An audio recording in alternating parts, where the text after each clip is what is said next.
Hello everyone. तो मैं बात करने वाले खेसारी लाल यादव जी और काजल राघवानी का एक बहुत ही बेहतरीन मूवी का रिलीज डेट आ चुका है और ये आज शाम को रिलीज किया जाएगा और किस चैनल से रिलीज किया जाएगा और कितने बजे रिलीज किया जाएगा ये आज हम बताने वाले हैं।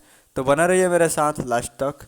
जो कि आपको स्क्रीन के ऊपर दिखाई दे रहा है, जिस मूवी का नाम टाइटल रखा गया है हम हैं हिंदुस्तानी, जो कि आज इसको रिलीज किया जाएगा शाम को 18 वॉच फुल मूवी 18 नवंबर 2022 को शाम 7 बजे on Bhojpuri cinema YouTube channel पर।